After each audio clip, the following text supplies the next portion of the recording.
A Covid-19 não foi a única responsável por levar vidas em 2020. Durante a pandemia, a desinformação foi responsável por vítimas fatais que só queriam se proteger do vírus. A pandemia de fake news é o tema do Miscelânea de hoje. Começa agora.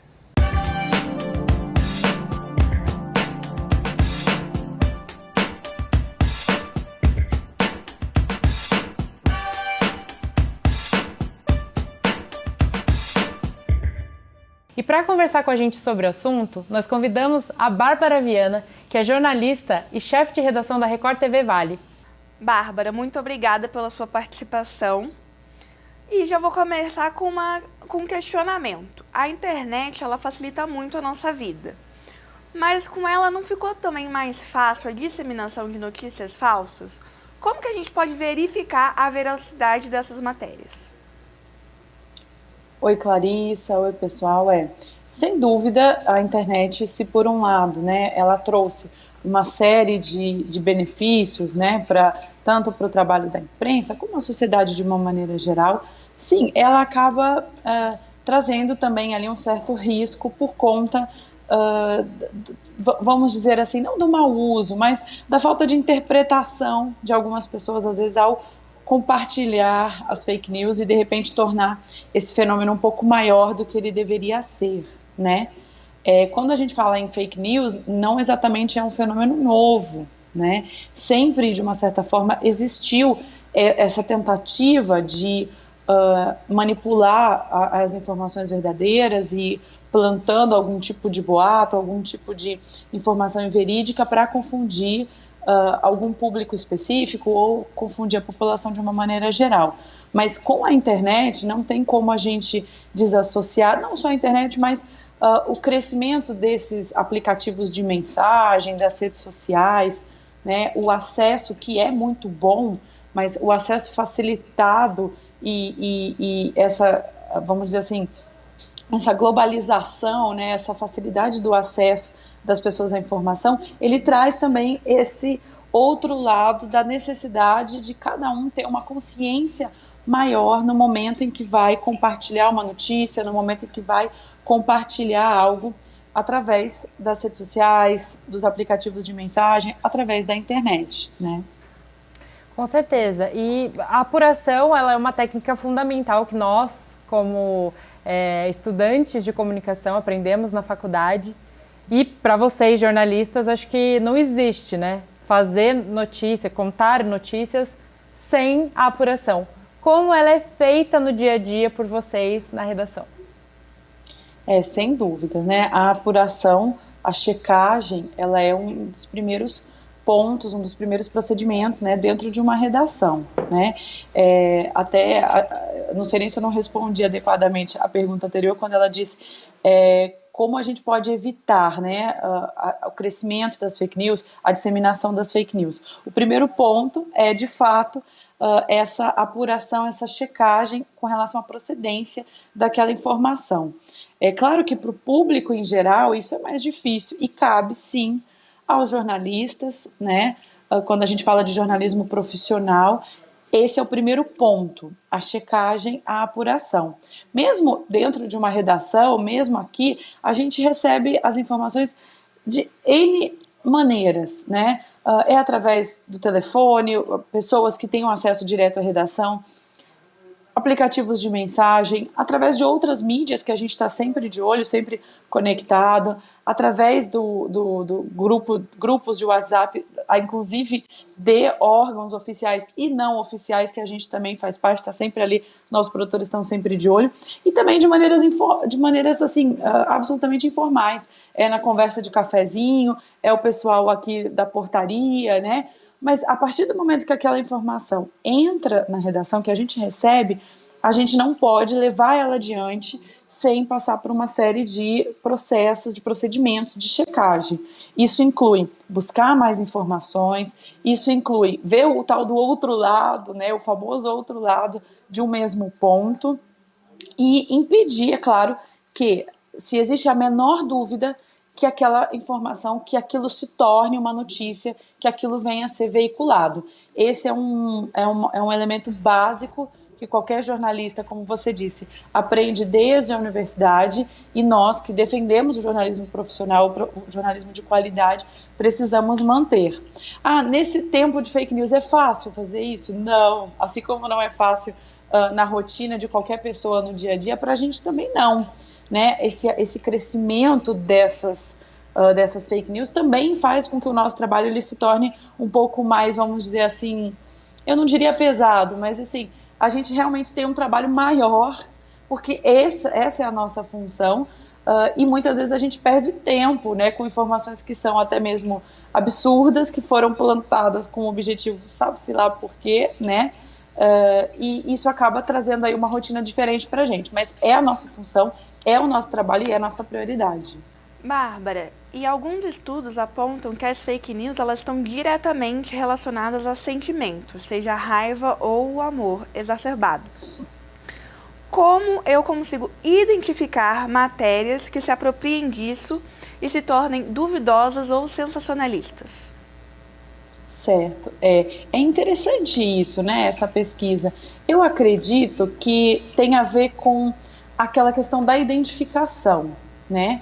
Se de alguma maneira eu, vamos dizer assim, me identifico com aquela informação que chegou através de um aplicativo de mensagem ou apareceu num compartilhamento ali numa rede social, ou eu me identifico por alguma questão ideológica ou religiosa, ou até mesmo, né, a psicologia certamente explica, algum sentimento que às vezes a gente não identificou, mas que de alguma maneira pode ser raiva, pode ser frustração, pode ser até mesmo o desejo de ser jornalista, aquela vontade de querer compartilhar, de ser o primeiro a contar para os outros, né, similar àquele sentimento da fofoca, vamos assim dizer.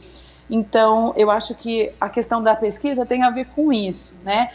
Porque, afinal de contas, o que move aquela pessoa a passar para frente? Aí a gente está falando não de quem criou, mas de quem compartilha aquela fake news, porque ela está repassando aquilo. Talvez tenha a ver com isso que essa pesquisa que vocês comentaram tenha a ver, né? Eu me identifico de alguma maneira e aí eu deixo de ter um bom senso de, será que é isso mesmo? Um questionamento a mais por conta dessa identificação. Pode ter a ver com isso. Agora, uma maneira da pessoa impedir que isso se torne frequente, quer dizer, que eu mesma venha a me tornar uma transmissora de fake news, né?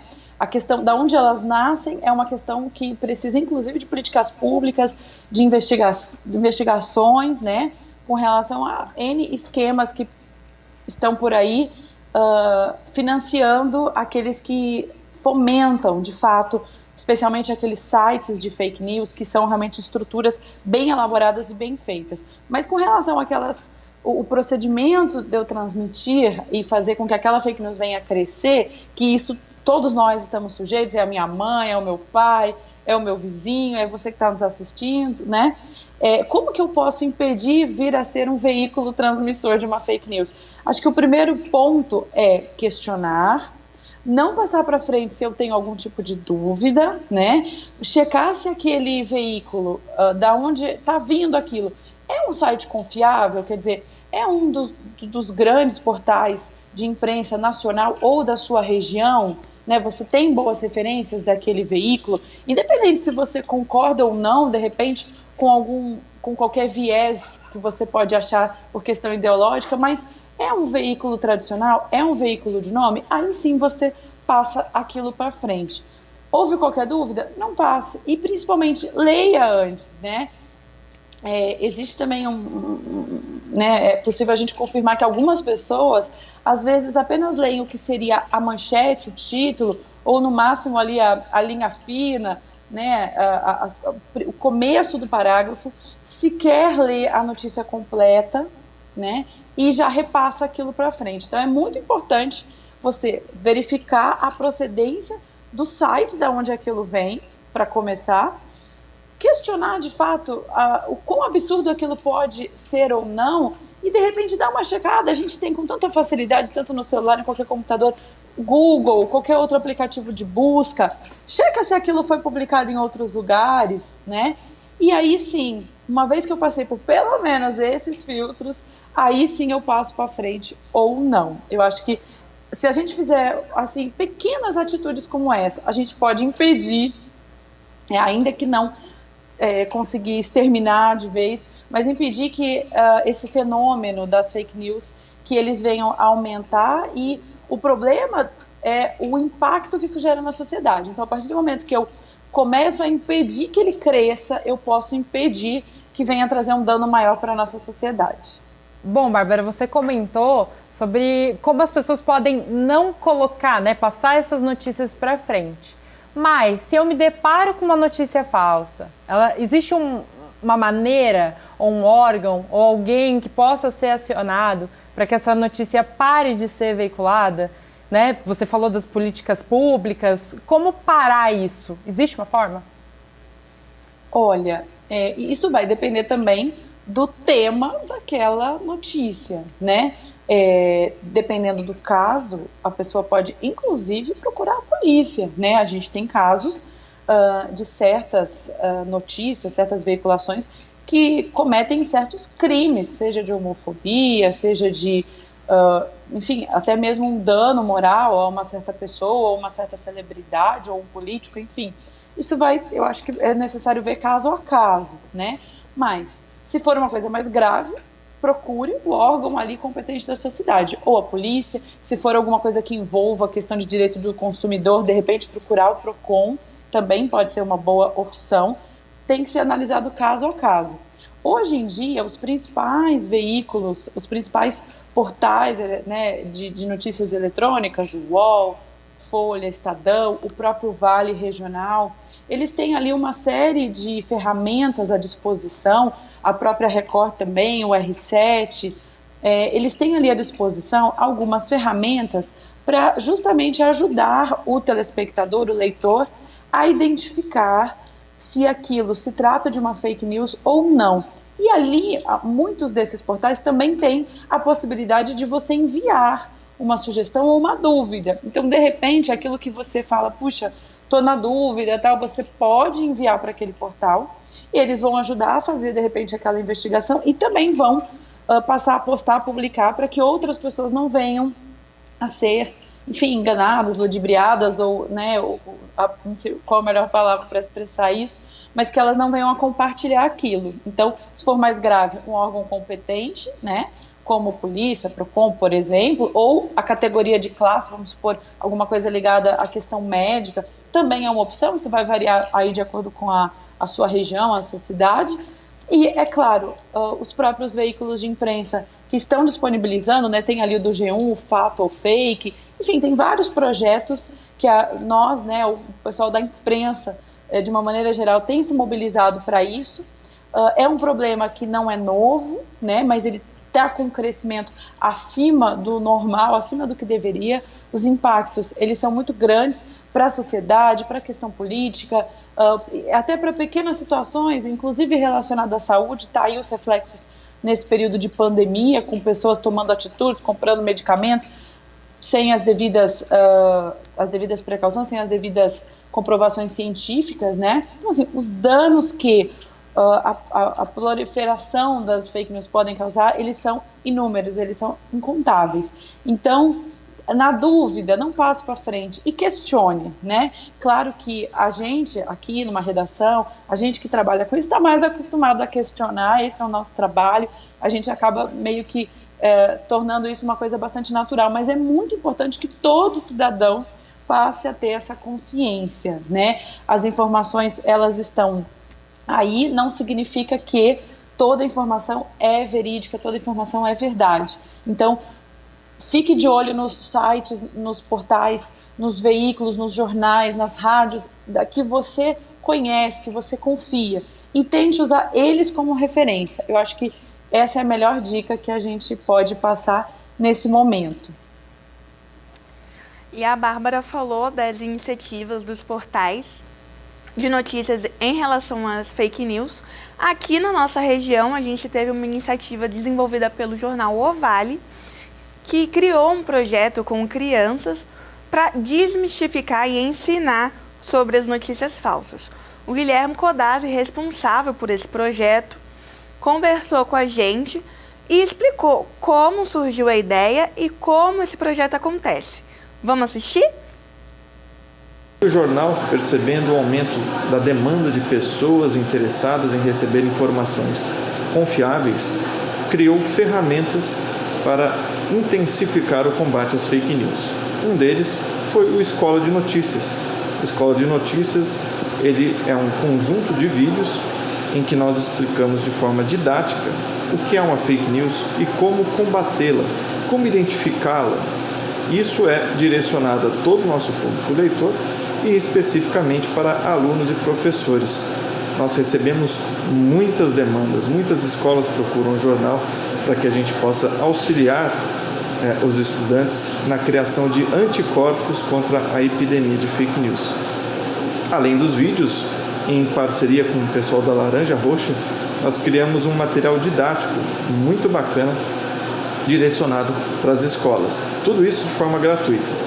O objetivo do jornal é realmente intensificar, colaborar nesse esforço pela verdade, um esforço contra a propagação de informações falsas. Além disso, a gente criou um site de checagem, o Verifica Vale, em que todos os boatos, o que está bombando aí no WhatsApp da galera aqui da nossa região, e não é verdade, a gente expõe essa informação, mostra que ela é falsa por isso, por aquilo, e ajuda a conscientizar o nosso leitor.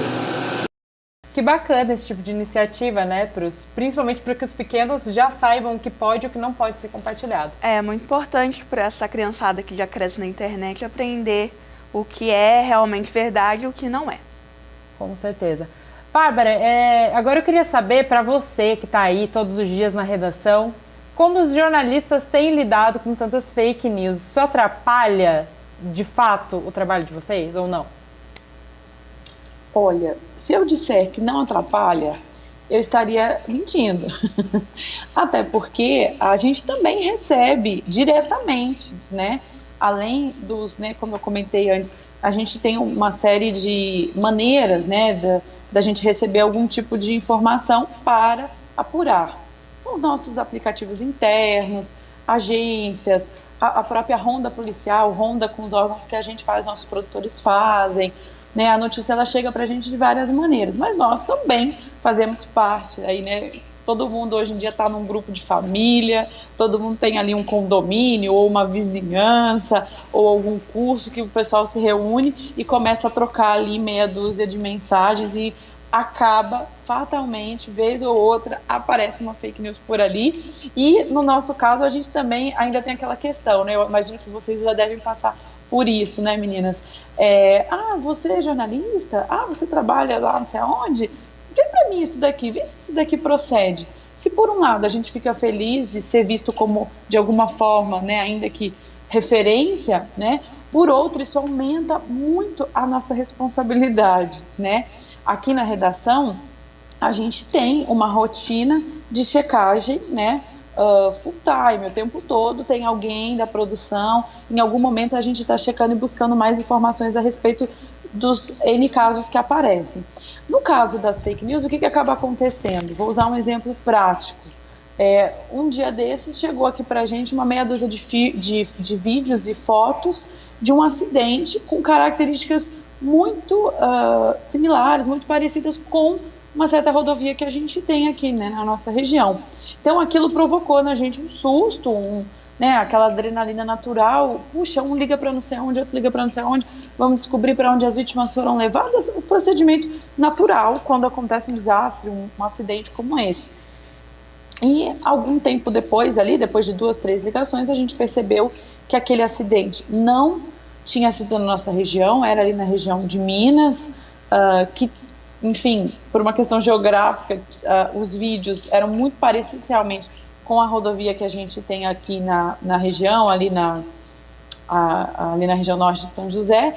Enfim, beleza, a gente checou, aquilo não foi para o ar, não foi para frente, né? Mas a gente perdeu ali um bom tempo checando, apurando que a gente poderia estar indo atrás de mais informações, de uma informação verídica, de uma informação que de fato vai trazer algum proveito para os nossos telespectadores, para o nosso trabalho de uma maneira geral, né?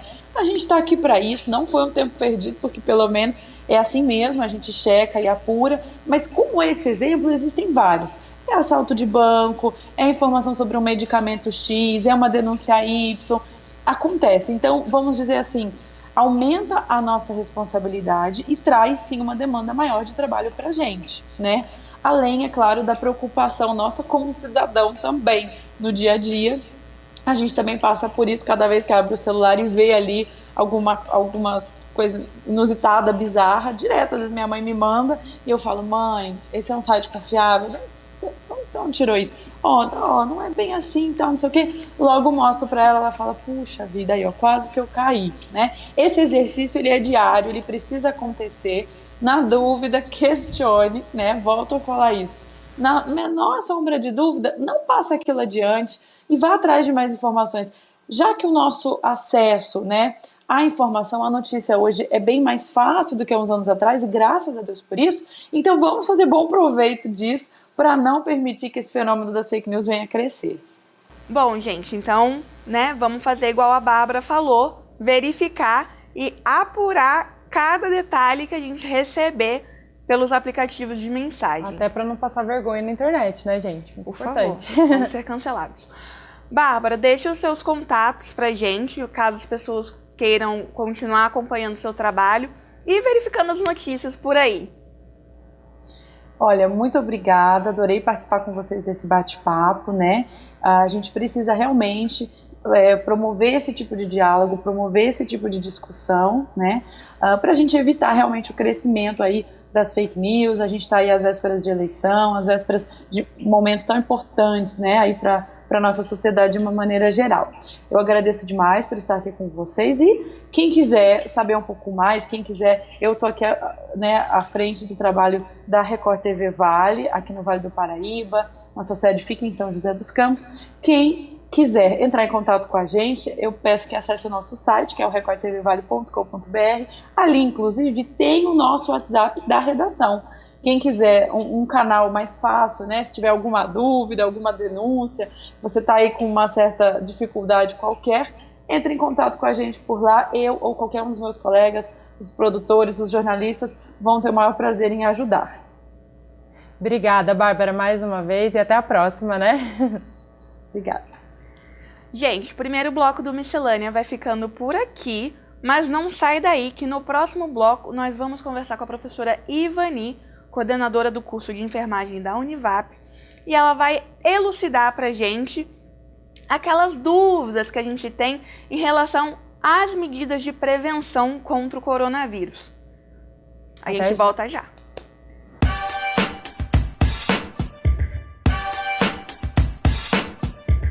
Miscelânea está de volta e nesse segundo bloco vamos conversar com a professora Ivani Baptista, coordenadora do curso de enfermagem da Univap. Seja bem-vinda, professora. Olá a todos e muito obrigada pela oportunidade.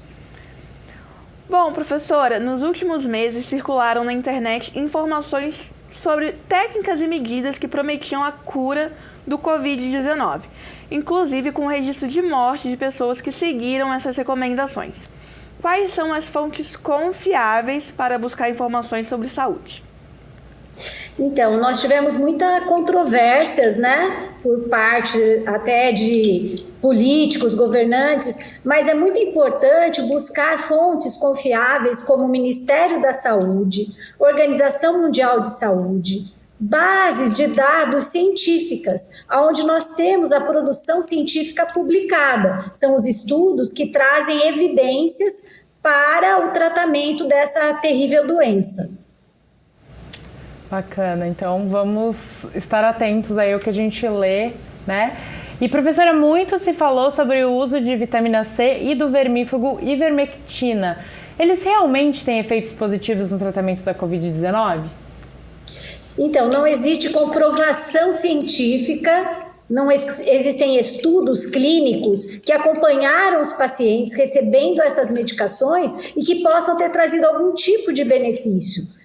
Tanto que um desses medicamentos que você citou, ivermectina, que é um vermífugo, foi até proibido de ser comprado por qualquer pessoa na farmácia, ela precisa de uma receita médica, porque essas fake news levaram as pessoas a consumirem grandes doses de produtos sem uma recomendação médica, o que pode agravar muito a saúde da população.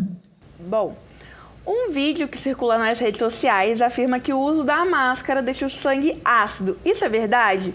E já aproveito para perguntar se é verdade que quando a gente está com a máscara e respira muito gás carbônico, isso prejudicaria a saúde. Ah, sim. Então, em relação à máscara, a cirúrgica, a N95 e outras caseiras, elas precisam ser tecidos que vão proteger as outras pessoas da emissão dos aerossóis e de microgotículas que a gente elimina durante a nossa fala, durante a nossa respiração. Só que ela também tem que permitir a troca gasosa, ou seja, eliminar dióxido de carbono e inspirar oxigênio, porque se uma máscara não permitisse a eliminação do dióxido de carbono, como a gente conseguiria também inspirar o oxigênio necessário? Então, todas essas máscaras que estão disponíveis, cada uma com a sua recomendação, as máscaras para serem usadas em terapia intensiva, em unidades hospitalares, unidades básicas de saúde, ou seja, por profissionais da saúde, elas compreendem recomendações da ABNT, ou seja, que não vão trazer nenhum déficit para a saúde da população. Agora, se eu começar a respirar, né, dentro de um tecido que não me permite essa troca, aí sim eu posso inspirar mais dióxido de carbono e isso pode levar a um desequilíbrio ácido básico no nosso organismo, acumulando esses ácidos no nosso sangue. Mas, em relação às máscaras que estão no mercado, que são recomendadas, isso não procede. Bacana. Professora, muito tem, assim, são várias as informações de tome o chá disso, beba água, né, várias informações que as pessoas passam, receitas caseiras e tudo mais. Existe alguma que de fato traga resultados positivos no tratamento da Covid-19? As únicas medidas caseiras que podem contribuir para a prevenção do contágio, da contaminação, são as medidas de higiene, de prevenção, lavar as mãos regularmente, evitar tocar o rosto, a face, olhos, boca e nariz após tocar uma superfície, manter os cuidados de higiene, né? Não se aproximar muito das pessoas, se tiver em ambientes externos, utilizar a máscara como medida de proteção e até quando tiver em ambientes externos com mais de uma pessoa, manter um distanciamento de mais de 1 metro, né, entre as pessoas, 1 metro sendo uma distância mínima, para evitar essa propagação. Quanto a chás, chá quente, chá gelado, chá frio, tomar sol, veja, a hidratação, né, ela é boa para a nossa saúde em qualquer fase, mas não quer dizer que ela vá prevenir ou curar a Covid-19. Bem como tomar sol, né? A gente sabe que um período de sol que não seja aquele período crítico, né? Antes das 10 e após as 16 horas, pode ser benéfico até para a síntese de vitamina D, o que não quer dizer que vai prevenir ou curar a Covid-19. Mas é óbvio que se a gente tem uma boa alimentação, uma boa hidratação, toma o sol nos períodos que são recomendados, toma todas as medidas de higiene, distanciamento e uso de máscaras, você vai ter menos chance de se contaminar. E o seu sistema imunológico vai responder melhor em caso de contaminação. Ou pelo menos é isso que se espera, né? Professora Ivani, infelizmente no Irã, uma fake news causou a morte de 800 pessoas e mais de 5.000 internações. A informação era de que a ingestão de grandes quantidades de álcool seria uma forma de prevenção. De que maneira o uso de álcool pode deixar as pessoas mais vulneráveis ao vírus? No caso da ingestão dele, né? Isso, de forma alguma, deve ser recomendado, né? Inclusive, nos Estados Unidos, houve uma recomendação da ingestão de lisoforme, que levou também as pessoas para as prateleiras comprando essa substância, esse antisséptico, que de forma alguma deve ser ingerido. O álcool é o álcool a 70% para limpar as superfícies, a água sanitária, né, o hipoclorito de sódio também para limpar os pisos, e o álcool gel, que também ajuda a higiene das mãos. Nunca ingerir álcool, porque o álcool ele pode provocar, inclusive, uma gastrite, né? Ele pode deteriorar a sua resposta imunológica. E também a bebida alcoólica em excesso pode fazer com que você perca a noção de medidas de prevenção e de higiene. E com isso você fica mais suscetível a contrair o vírus. Então, de forma alguma é recomendado esse tipo de ingestão de álcool ou qualquer outra substância antisséptica. Bacana, professora. E o que a ciência já comprovou sobre o tratamento contra o vírus da Covid-19, do coronavírus?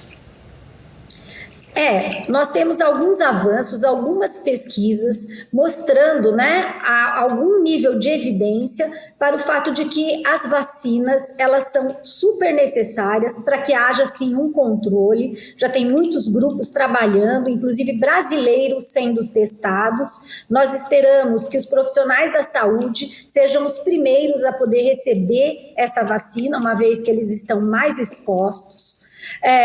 Existe hoje uma evidência de que essa doença, ela provoca uma tempestade inflamatória no nosso organismo, ou seja, o nosso organismo tentando combater o vírus, ele é mais nocivo para o nosso organismo.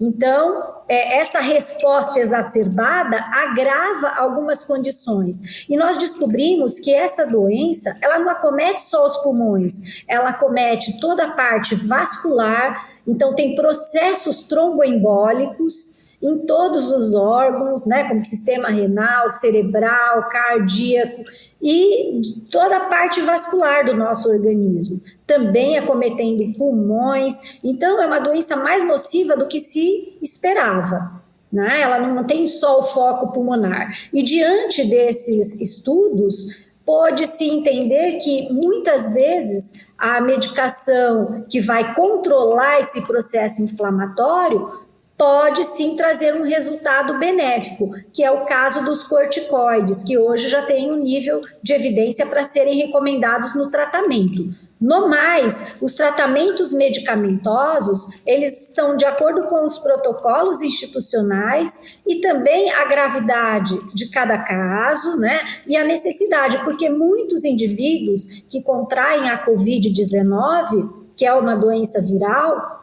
provocada pelo vírus SARS-CoV-2, eles podem desenvolver infecções secundárias, até por bactérias. Então, por conta disso, às vezes necessitam também de antibióticos, por exemplo.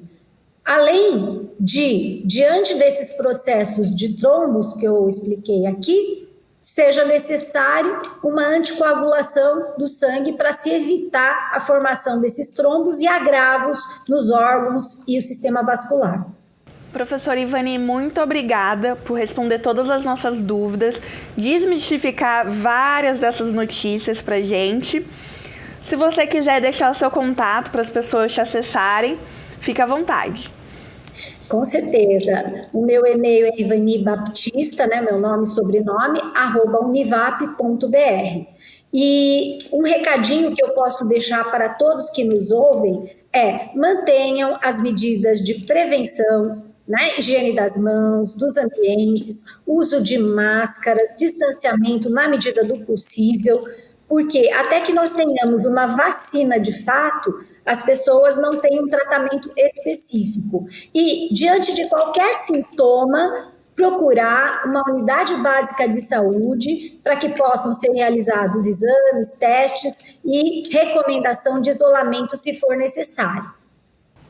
Muito obrigada. A gente vai ficando por aqui, né, Carol? Isso mesmo. Obrigada, professora, e todo mundo que está assistindo a gente. E até o próximo Miscelânea.